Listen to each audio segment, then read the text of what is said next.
Elsie, que se passe-t-il? Elsie!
Alors, Watson,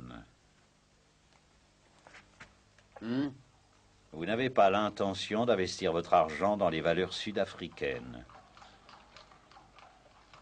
Mais comment diable le savez-vous? Allons avouer que là, vous êtes surpris. Ça, je l'avoue. Je devrais l'écrire sur une feuille de papier et vous faire signer. Pourquoi? Parce que dans 2 minutes, vous direz que c'était d'une simplicité enfantine. Je vous assure que je ne dirai pas une telle chose. Voyez-vous, mon cher Watson, il n'est pas très difficile de construire un raisonnement à partir d'une série de déductions, chacune dépendant de celle qui la précède et étant aussi la plus simple du monde. Si, après avoir fait cela, on élimine tout ce qui vient s'intercaler au milieu et que l'on ne présente à un auditoire que le point de départ et la conclusion, on peut produire un effet très spectaculaire. Quoique parfois cet effet ne soit que factice. Je peux dire, après avoir regardé le sillon situé entre votre index gauche et votre pouce, que vous avez décidé de ne pas investir votre petit capital dans des terrains aurifères. J'avoue ne voir aucun rapport. Je m'y attendais, mais je vais vous démontrer que ce rapport existe. Voici les anneaux manquants de cette simple chaîne. Vous aviez de la craie entre le pouce et l'index quand vous êtes revenu du club hier soir. Vous mettez la craie là. Quand vous jouez au billard et que vous assurez votre queue. La seule personne avec qui vous jouiez, c'est avec Thurston, qui, selon ce que vous m'avez dit, il y a 4 semaines, avait pris une option sur une exploitation en Afrique du Sud qui expirait dans 1 mois et qu'il vous avait offert de la partager avec lui. Votre chéquier est enfermé dans mon tiroir et vous ne m'en avez pas demandé la clé. Conclusion, vous n'avez pas l'intention d'investir votre argent de cette façon. D'une simplicité enfantine. Je ne vous le fais pas dire. Tous les problèmes deviennent très simples quand on vous en donne la solution. Pam, pam, pam, pam. Holmes, pourquoi êtes-vous aussi joyeux? Vous êtes inoccupé, vous n'avez pas d'affaires compliquées à résoudre, ce qui d'habitude vous rend de très mauvaise humeur et vous fait sombrer dans l'infernale léthargie de cette cocaïne. Si une fois dans votre vie vous vous serviez des principes de logique que je m'efforce de vous enseigner. Sherlock Holmes est joyeux. Donc, Sherlock Holmes doit avoir une affaire. Voyons ce que cela va vous inspirer, mon cher Watson. Enfin, ce n'est qu'un dessin d'enfant. C'est ce que vous croyez. Qu'est-ce que ça peut être d'autre? Eh bien, c'est ce que monsieur Hilton Cubitt du manoir de Ridlingthorpe dans le Derbyshire est anxieux de savoir. Cette énigme est arrivée au courrier du matin et son expéditeur arrive par le prochain train.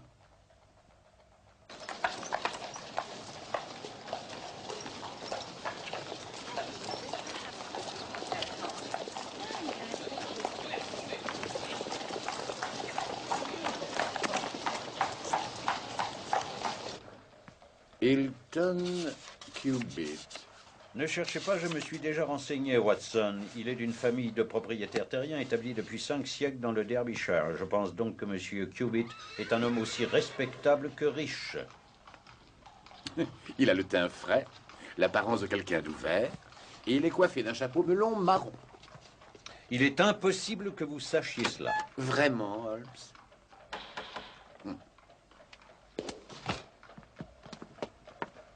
Vous ne voulez pas rester et prendre quelques notes? Bien sûr que si.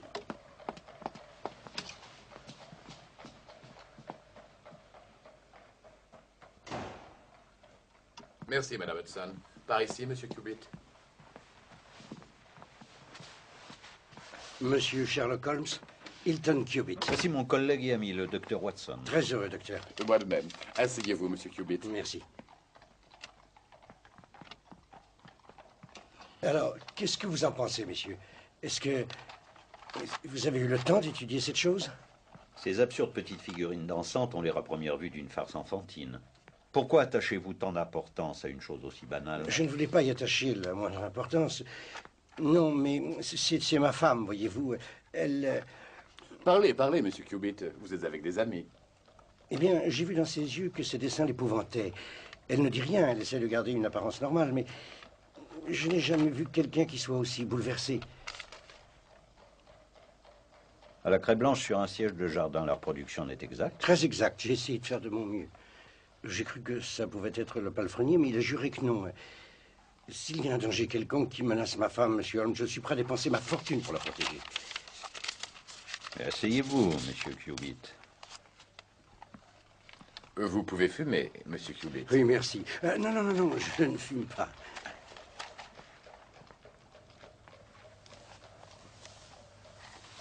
Parlez-nous de votre femme, monsieur Cubitt. Voilà. J'ai toujours vécu dans le Derbyshire, au manoir de Readingthorpe, près de Matlock. J'étais célibataire et je croyais le rester toute ma vie, jusqu'il y a 3 ans, lorsque je suis venu à Londres passer quelques jours. Oh, je voyage assez rarement, mais j'avais eu très envie d'y aller pour le jubilé. Je m'étais installé dans une pension de famille de Russell Square parce que Parker, qui est le vicaire de notre paroisse, y était descendu. Il y avait aussi une jeune américaine qui y était... Elle s'appelait Patrick, Elsie Patrick. Nous étions seuls tous les deux, nous sommes devenus amis, nous sommes beaucoup sortis. Et à vos frais? Oh, pas du tout. Voulez-vous insinuer que... Non, rien du tout. Monsieur Cubitt, rien du tout.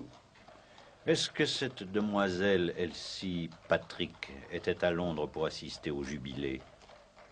Non, elle était venue y passer quelque temps. Elle en avait assez de l'Amérique, elle avait pas mal voyagé, avait décidé de se fixer en Angleterre. Bref, pour en venir directement au but, avant la fin de mon séjour, j'étais tombé très amoureux de cette jeune personne. À ma surprise et à ma joie, ses sentiments étaient les mêmes à mon égard. Nous nous sommes mariés. Excellent. Nous nous sommes mariés civilement et discrètement. Vous devez me prendre pour un fou, monsieur Holmes, de m'être marié de cette façon sans rien savoir de ma femme. Expliquez-vous, monsieur Cubitt, et venez-en au fait. Oh, oui. Eh bien, voilà, cela remonte en réalité au premier jour de notre mariage. Rien n'aurait pu me rendre malheureux, pas ce jour-là. Mais en y repensant, il s'était passé quelque chose d'étrange. Elsie? Un instant, je dois te dire quelque chose, Hilton. Nous ne devons pas être en retard. Jusqu'à maintenant, je ne t'ai rien dit. Et je veux que tu aies encore une chance de changer d'avis. Elsie... Mais qu'est-ce que tu veux? Laisse-moi continuer. Ce que je vais te dire, je le pense. Je t'aime plus que tout. Et toi, tu ne sais rien de la vie que j'ai menée avant de te connaître. Je ne t'ai jamais rien demandé. C'est une des raisons pour lesquelles je tiens tant à toi.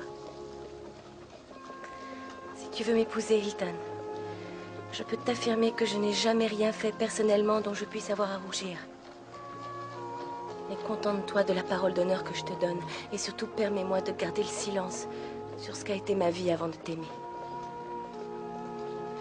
Si c'est trop de te demander, alors il vaut mieux que tu retournes dans ton Derbyshire et que tu m'abandonnes à cette vie solitaire où tu m'as trouvé. Ce n'est pas trop demandé. Et je ne te laisserai jamais t'en aller. J'ai passé les 3 plus heureuses années de ma vie. Et quand le premier nuage est-il venu assombrir ce grand bonheur? Vous avez une façon de présenter les choses, monsieur Holmes. Et vous, vous avez une façon d'esquiver les réponses, monsieur Cubitt?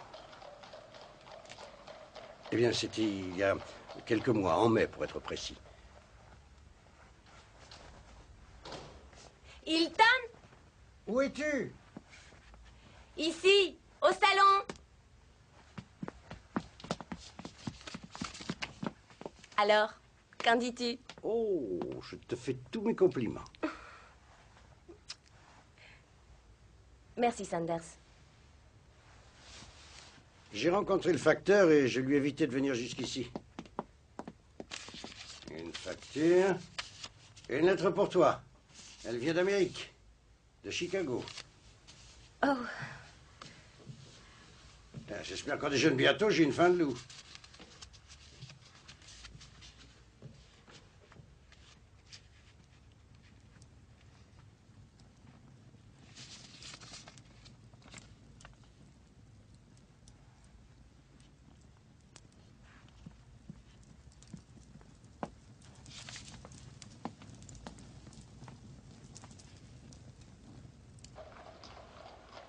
Elle a brûlé cette lettre sans l'avoir ouverte?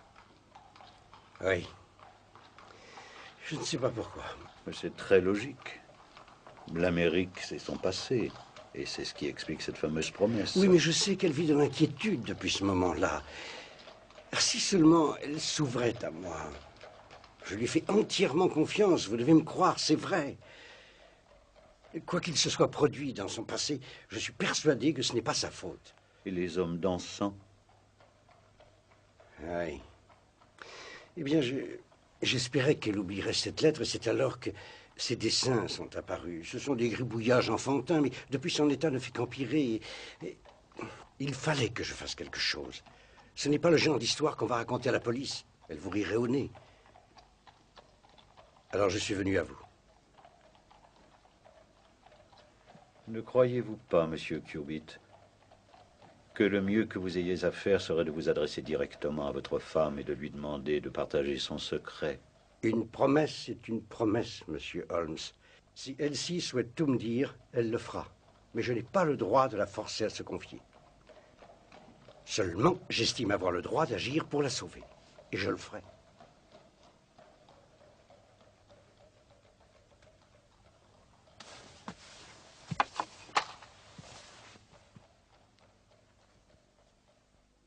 Je vais vous aider du mieux que je pourrai. Avez-vous entendu dire que des étrangers séjournaient près de chez vous? Non, non, pas du tout. Les fermiers prennent parfois des locataires, mais je n'en ai vu aucun ces derniers temps. La seule chose à faire pour l'instant est de rentrer chez vous, monsieur Cubitt, de garder l'œil bien ouvert, et si vous voyez d'autres dessins d'hommes dansant, faites-en une copie exacte. Je vous le promets, monsieur Holmes. En fait, monsieur Cubitt, cette lettre qui a causé l'inquiétude de votre épouse, êtes-vous certain qu'elle venait bien des États-Unis? Oui, le cachet de la poste était de Chicago.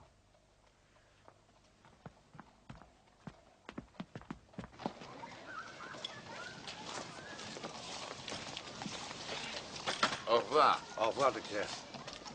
Et ne vous inquiétez pas.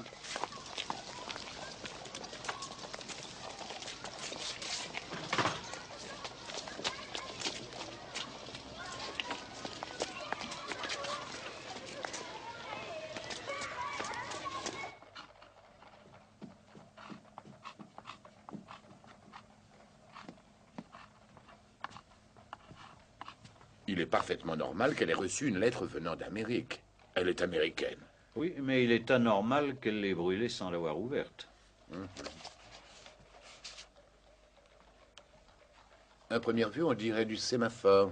Avez-vous lu ma monographie sur les écritures secrètes? En partie. C'est intéressant, mais difficile à suivre. Il est évident que cela signifie quelque chose. Si l'ordre des signes est arbitraire, il se peut que nous ne trouvions pas la solution. Par contre, s'il est systématique, nous devrions pouvoir en trouver la signification. Mais il nous faut d'autres messages, et de préférence plus longs que celui-là. Je ne crois pas qu'Hilton Cubitt soit de votre avis.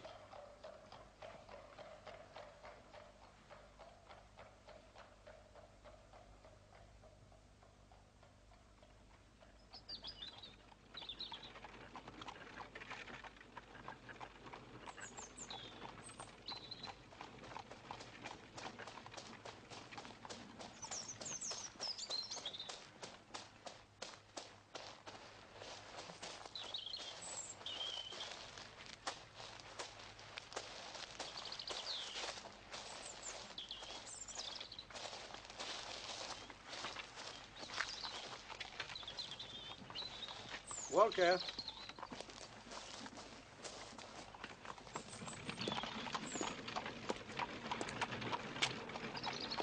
Savez-vous qui a fait ça? Non, monsieur. Je suis pas venu ici toute la journée. Madame Cubitt est-elle venue ici? J'étais pas là, je vous dis. J'étais pas là. Monsieur. Quand j'aurai fini, vous laverez tout ça. Et n'en parlez à personne. Dans 15 minutes, je vous donnerai une lettre que vous irez poster.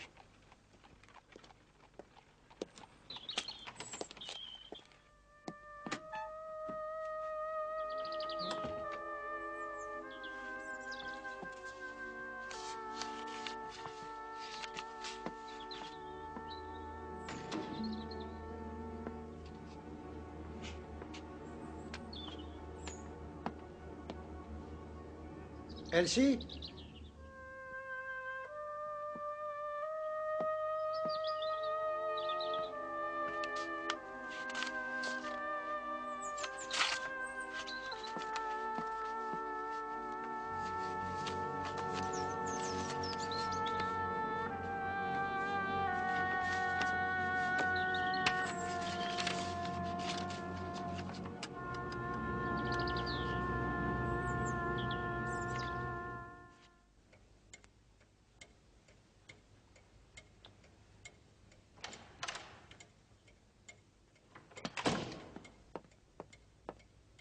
Elsie? Qu'est-ce que tu fais? Je te cherchais. Je croyais avoir entendu la porte. Tu es sorti de la maison aujourd'hui? Tu t'es promené?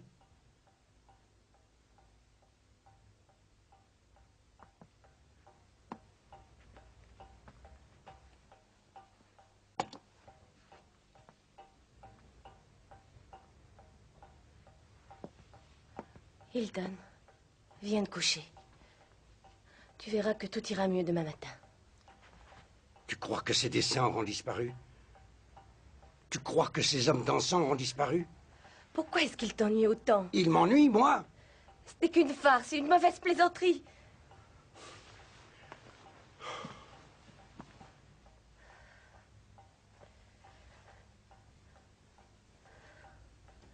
C'est la pleine lune.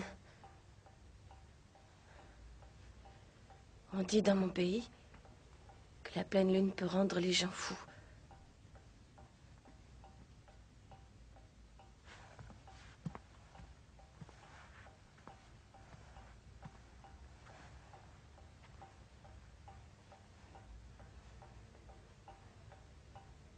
Veux-tu qu'on parte en voyage, Hilton? Veux-tu qu'on s'en aille?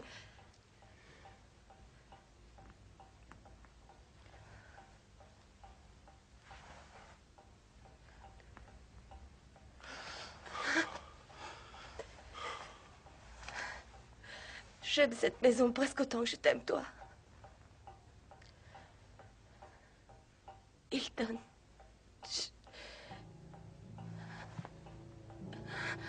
Qu'est-ce que tu as vu? Rien, rien, je t'assure.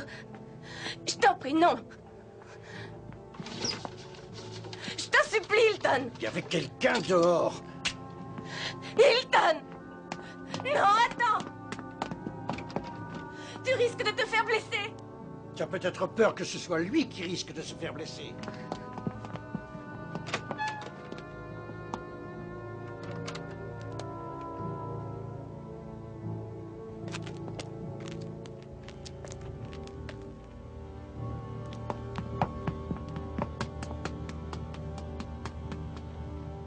Ces deux-là sont identiques. Oui. C'est celui que j'avais fait enlever et qui a réapparu. Qu'il est dommage que vous n'ayez pas pu voir qui était dehors. Si seulement elle ne m'en avait pas empêché. Je n'avais jamais été furieux contre elle jusque-là. Mais elle sait qui était dehors, ça j'en suis sûr. Et elle sait ce que ces dessins signifient. Dites-moi, est-ce que ceci était rattaché à ça ou est-ce que c'était complètement séparé? C'était sur une autre partie de la porte.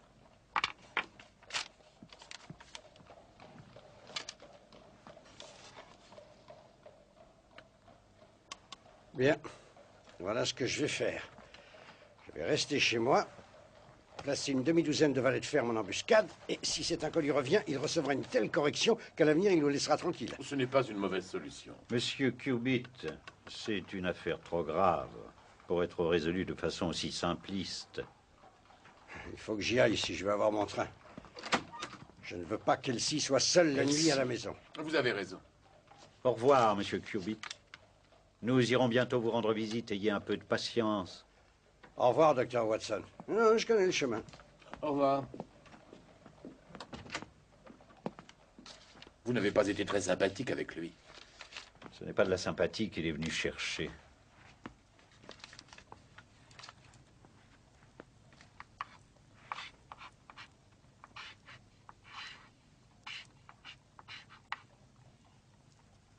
Voilà un défi qui vaut la peine d'être relevé.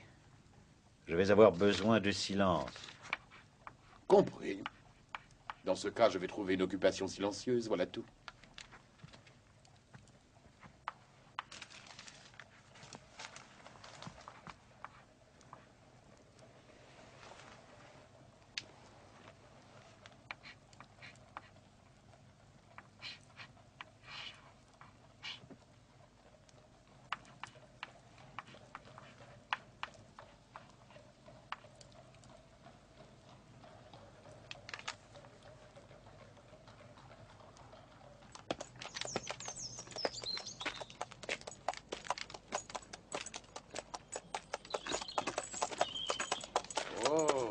Monsieur, Où l'avez-vous trouvé? sur un des fauteuils du jardin. Est-ce que vous allez m'envoyer expédier une autre lettre pour Londres, monsieur? Exactement. Il faudrait que j'y aille tout de suite si vous voulez qu'elle parte aujourd'hui. Walker, vous irez quand je vous le dirai.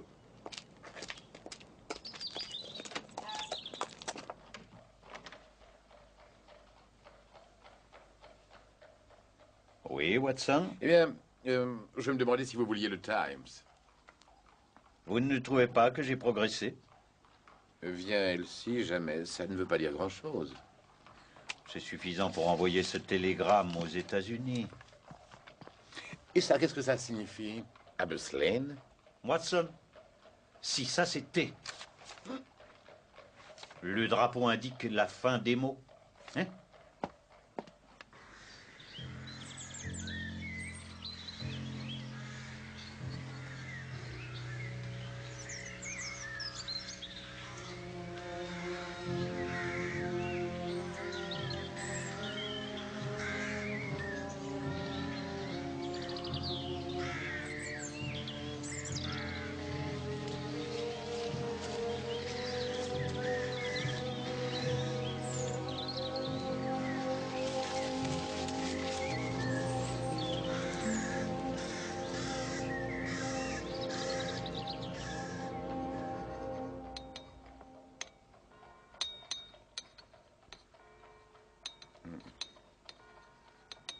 Holmes,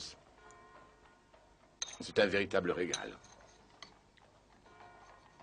Madame Hudson s'est surpassée. Je lui ferai mes compliments. À quelle heure part le dernier train pour Matlock? Oh, il est trop tard. Il est déjà parti. Holmes, vous devriez manger un petit peu, ça vous ferait du bien. Tout ce qu'il me faut, c'est une réponse au télégramme que j'ai envoyé, et le mystère sera élucidé.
te faire comprendre. Je n'ai jamais été aussi heureuse qu'avec lui. Je l'aime tant. Je veux rester. Jamais je ne le quitterai. Tu ne veux plus revoir tes amis à Chicago? Tu ne veux plus revoir ta famille?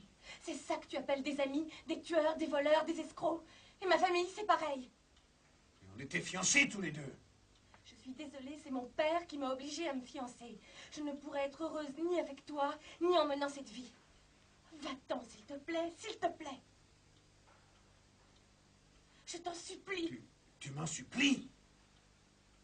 Hilton est quelqu'un de si bon que j'aurais le cœur brisé si un scandale l'éclaboussait.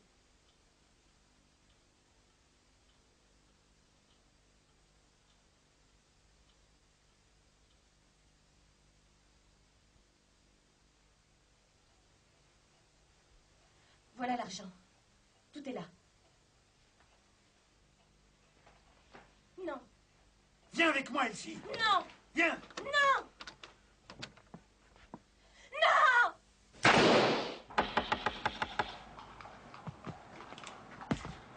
Watson! Je suis là. Qu'avez-vous? C'est la réponse à votre télégramme? Non, c'est une lettre de Hilton Cubitt.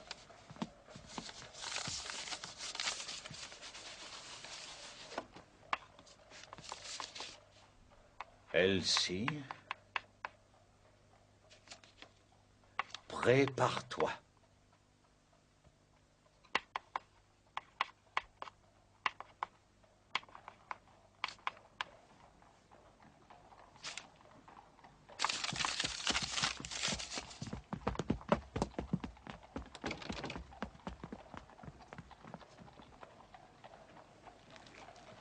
Pour vous, monsieur Holmes. Merci. Ça vient d'un ami, Wilson Ed Graves de la police de Chicago. En réponse à votre question, Ebb Slana est l'un des hommes les plus dangereux de la pègre de Chicago. À Saint-Pancras. Oui, monsieur. Allez, allez. Trouvons une voiture. Pour le manoir de Riding South, messieurs? Oui, le plus vite que vous pourrez. Vous savez où nous allons? Vous devez être les chirurgiens de Londres, monsieur. Je vous demande pardon, mais pourquoi? Elle est dans un état très grave. Vous arriverez peut-être à la sauver. Pour qu'on l'envoie à la potence. À la potence? Eh oui, monsieur. Elle vient de tuer son mari.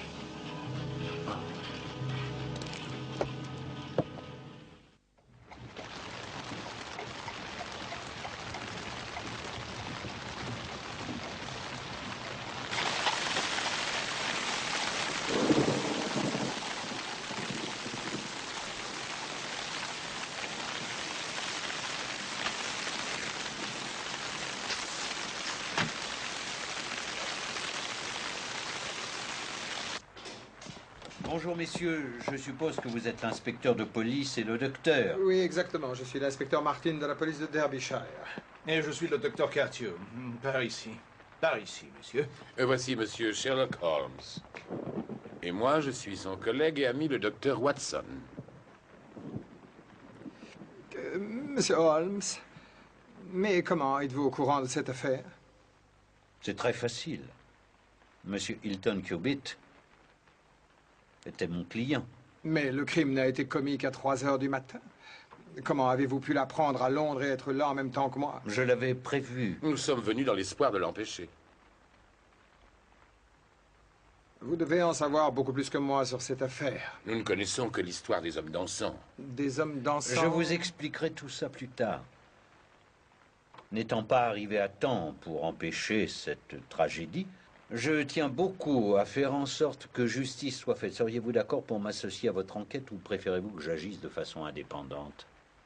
Je serais fier de mener cette enquête avec vous, monsieur Holmes. Mais je dois vous prévenir qu'apparemment, elle sera vite terminée. Monsieur Hilton Cubitt a été tué d'une balle en plein cœur. Et Madame Cubitt? Elle est gravement blessée. La balle a traversé le cerveau antérieur et pour l'instant, elle est encore inconsciente. Excusez-moi, monsieur. On n'a retrouvé qu'une seule arme, par terre, entre les deux corps. On avait tiré 2 balles. Sauf votre respect, monsieur Holmes, il semble être évident que Madame Cubitt a d'abord tué son mari et qu'ensuite elle a retourné l'arme contre elle. Mais c'était apparemment le plus uni des couples. La pièce où ce drame s'est déroulé est ici, monsieur Holmes. Non. Je voudrais d'abord interroger les domestiques et je vous supplie de ne toucher absolument à rien. C'est primordial.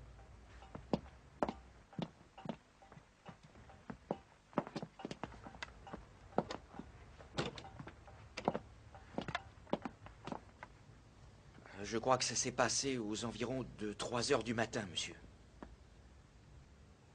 Où sont vos chambres? En haut, monsieur.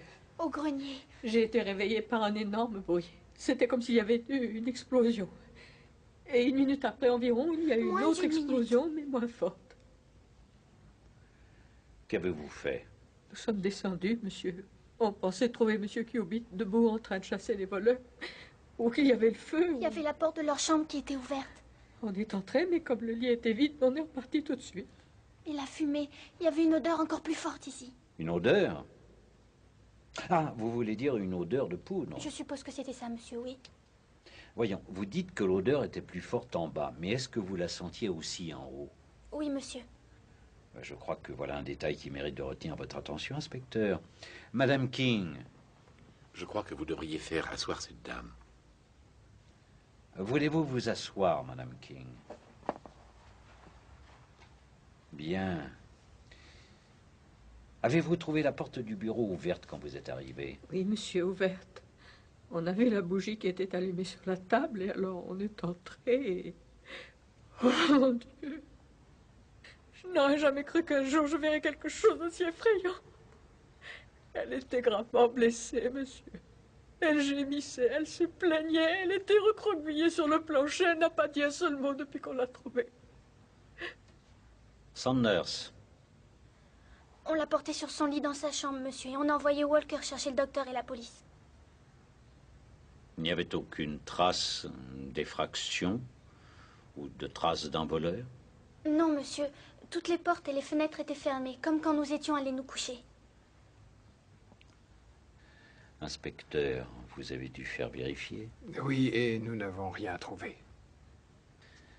À part cette pauvre Madame Cubitt dont vous avez déplacé le corps, rien d'autre n'a été déplacé. Non, monsieur. Non, nous n'avons touché à rien, monsieur Holmes. Je vous remercie. Continuons, voulez-vous?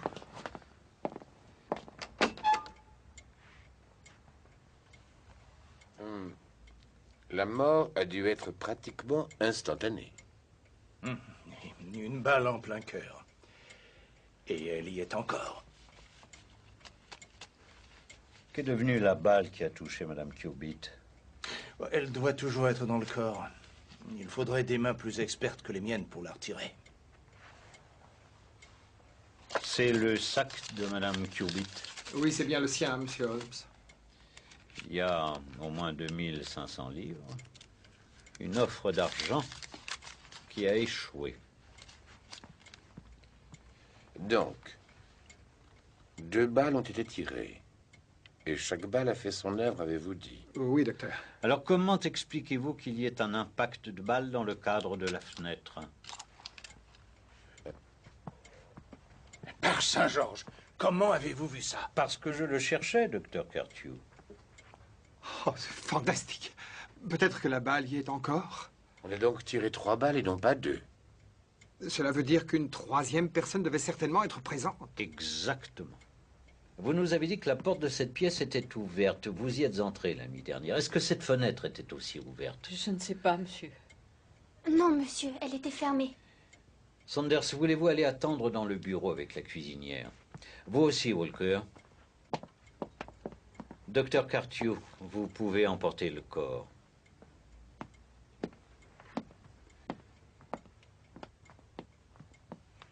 Bien. C'est Madame Cubitt elle-même qui a fermé cette fenêtre.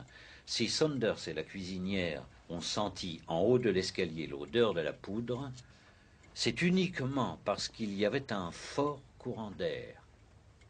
Sinon, l'odeur ne se serait pas répandue aussi vite dans la maison. Nous savons que cette porte était ouverte. Cette fenêtre a dû être ouverte aussi, mais pas pendant très longtemps. Pourquoi pas pendant très longtemps? Parce que les bougies n'ont pas coulé. Il n'y a aucune trace de cire. Oh, fantastique. Fantastique. Si c'est feu, M. Hilton Cubitt, qui a tiré la balle, qui a percé le châssis de la fenêtre, c'est parce qu'il devait viser quelqu'un qui se trouvait soit devant, soit derrière cette fenêtre. Merci, inspecteur. Ce qui veut dire que la balle qui a tué M. Cubitt n'a pu être tirée que par quelqu'un qui... Inspecteur, vos déductions et les miennes sont en parfait accord.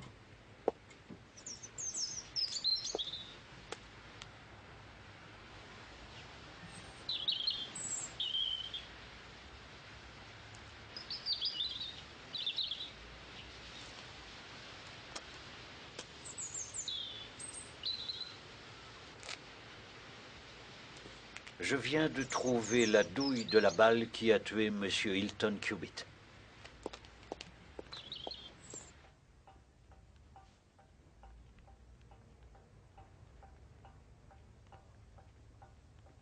Holmes. Si on a tiré 3 coups de feu, alors pourquoi Mesdames King et Saunders n'en ont entendu que 2? Elles ont dit ce qu'elles croyaient être la vérité. Elles ont menti sans le savoir. Ah, j'ai du mal à vous suivre. Vous rappelez-vous ce que Madame King a dit? J'ai été réveillé par un énorme bruit, une explosion. C'est tout à fait ça, et c'est 1 minute plus tard qu'il y a eu l'autre bang, mais moins fort. Le premier bang, c'était 2 coups de feu qui ont été tirés presque simultanément. L'un de la fenêtre qui a tué Hilton Cubitt, l'autre a été tiré par Hilton Cubitt qui a mal visé, et la balle est allée se ficher dans la fenêtre. Et le 3e coup? Celui-là est le plus triste. Madame Cubitt était si désespérée qu'elle s'est suicidée. Maintenant, est-ce que l'un d'entre vous sait si dans les environs il y a une auberge appelée Elridge?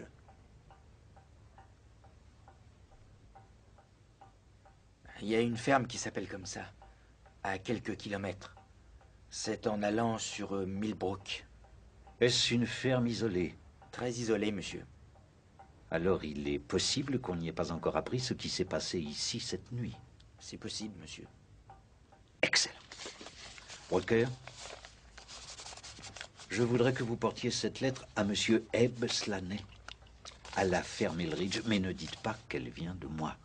Ne parlez pas de ce qui s'est passé ici cette nuit et je compte sur vous. Oui, monsieur. Merci, Walker. Il ne me reste plus qu'à attendre un visiteur en réponse à ma lettre. Saunders, il demandera à voir Madame Cubitt et vous le ferez entrer dans cette pièce. Je veux que tout ici ait l'air normal.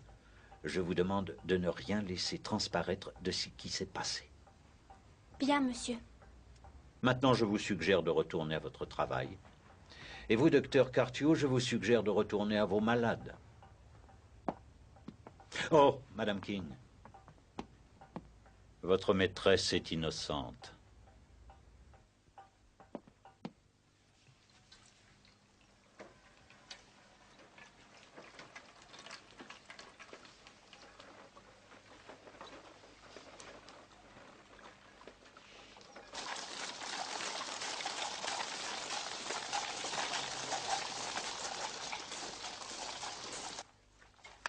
Et comment avez-vous percé le mystère de ce code? Eh bien, voyez-vous, les règles qui nous guident lorsque nous voulons déchiffrer les écritures codées reposent sur le fait que la lettre E est celle que l'on retrouve le plus souvent dans notre langue. Je dois dire que nous avons eu la chance que le prénom de Madame Cubitt soit Elsie. Et ce prénom figurant dans le second message nous a donné non seulement le E, mais le L, le S et le I. En procédant par déduction, il nous est apparu que 2 des messages étaient sûrement des appels adressés à Madame Cubitt.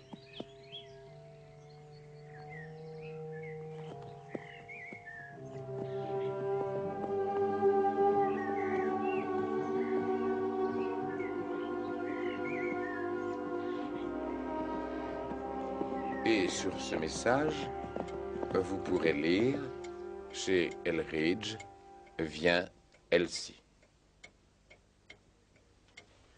Mais si cet Abe Slaney est vraiment le meurtrier, il faut que je le fasse immédiatement arrêter. Calmez-vous, inspecteur, il va arriver dans un moment. Mais pourquoi ce Slaney viendrait-il ici? Parce que je lui ai écrit pour le lui demander. Mais alors ne va-t-il pas se douter de quelque chose? Ne va-t-il pas essayer de s'enfuir? Sanders? Excusez-moi, mais un monsieur vient en direction de la maison. Croyez-vous qu'il soit armé? S'il ne l'est pas, il est idiot.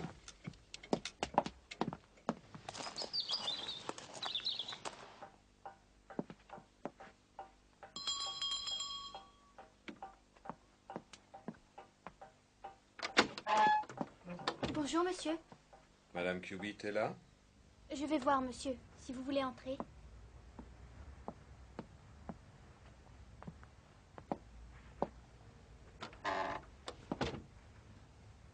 Qui dois-je annoncer?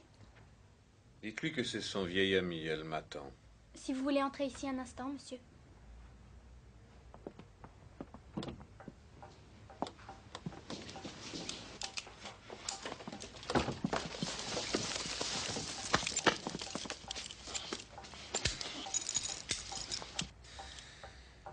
Bien, messieurs. Je crois que vous avez un sérieux avantage sur moi. Mais qu'est-ce que tout cela signifie? Abe Slaney, je présume. Qu'est-ce que ça peut vous faire et qui êtes-vous? Mon nom ne vous dirait rien, mais je suppose que celui de Wilson Airgrave de la police de Chicago vous dira quelque chose. Ah, je vois que j'avais raison. Monsieur Slaney, vous devez savoir que Madame Elsie Cubitt est très gravement blessée. Je ne vous crois pas. Vous essayez de me tendre un piège. Madame Elsie Cubitt m'a écrit une lettre il y a juste 1 heure. Une lettre que je suis le seul à pouvoir comprendre. Ce que l'un a inventé, un autre peut le découvrir. Je suis là. Abe Slaney. Chez Elridge vient Elsie. Et votre dernier message. Elsie, prépare-toi à paraître devant Dieu. Et ça... C'est vous qui l'avez écrit. Mais vous m'avez menti au sujet d'Elsie. Slaney, quand vous avez tué M. Hilton Cubitt, Elsie Cubitt, dans son désespoir, a tenté de se suicider. Elle est à l'article de la mort. Non! Je veux la voir! Je veux la voir! Je l'aime! Elsie! Je t'aime, Elsie! Elsie! Elsie! Je pense qu'elle a quitté les États-Unis pour ne plus vous voir. Mais vous l'avez suivie et vous avez fait un enfer de sa vie. Résultat, aujourd'hui, elle est soupçonnée d'avoir assassiné son mari qu'elle aimait. Le moins que vous puissiez faire est de l'innocenter de ce crime. Je crois que la seule chose qui me reste à faire pour assurer ma défense et innocenter Elsie est de vous dire toute la vérité. Il est de mon devoir de vous avertir que tout ce que vous direz pourra être retenu contre vous. Vous devez probablement savoir que le père d'Elsie est l'un des hommes les plus puissants de Chicago. Un des criminels les plus puissants de Chicago. C'est lui qui a inventé le code des hommes dansants. On se servait de ce langage secret entre nous. J'ai connu Elsie quand ce n'était qu'une enfant. Elle avait promis de m'épouser. Je l'ai menacée, oui c'est vrai, mais je n'aurais jamais osé toucher un cheveu de sa tête. Vous avez raison. Elle détestait ce que nous faisions à Chicago. C'est pour ça qu'un jour elle s'est enfuie en Europe. C'est seulement après son mariage avec cet Anglais que j'ai réussi à découvrir l'endroit où elle était. Je lui ai écrit, mais je n'ai eu aucune réponse. Elle avait brûlé votre lettre. Elle était heureuse de sa nouvelle vie dans le Derbyshire. Je suis venu en Angleterre pour la ramener avec moi. Je lui ai fait parvenir des messages. J'ai fait tout ce que je pouvais pour la convaincre par la douceur. Puis mon tempérament a repris le dessus et j'ai recommencé à la menacer. Mais hier... elle m'a envoyé une lettre, disant qu'elle descendrait au milieu de la nuit quand son mari serait endormi et qu'elle m'ouvrirait la fenêtre du fond. Si après cela je m'en allais et la laissais tranquille. Comment te faire comprendre?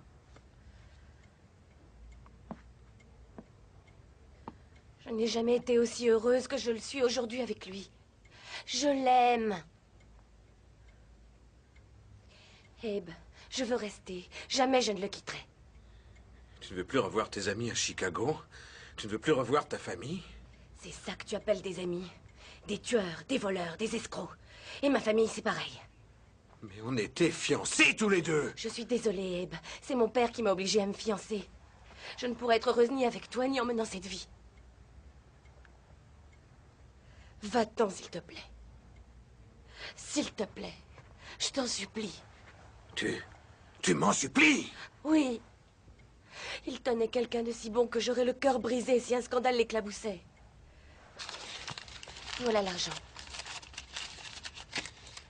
Tout est là.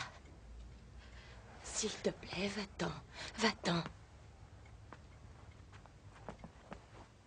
Non! Viens avec moi, Elsie. Mais qu'est-ce que... Viens!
Je crois que nous en savons assez pour l'instant. Venez. Je peux la voir avant de partir? Non, personne ne peut la voir. Même à nous, on ne nous a pas accordé ce privilège.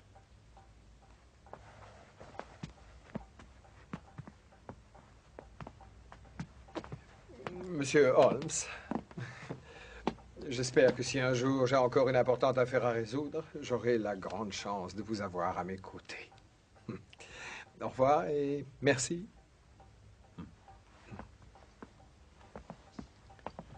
Holmes, qu'aviez-vous écrit dans cette lettre? Voyons si vous pourrez la lire. Viens ici tout de suite. Viens ici tout de suite. D'une simplicité enfantine. Ainsi, ces hommes dansants, qui avaient été si souvent les agents du diable, étaient finalement venus en aide à la justice. Ebb Slaney a été condamné à mort par la cour d'assises de Derby, mais la sentence a été commuée en travaux forcés car on lui a accordé les circonstances atténuantes, en se basant sur le fait que M. Hilton Cubitt avait tiré le premier. Madame Cubitt s'est complètement remise et vit dans le manoir de Ridlingthorpe.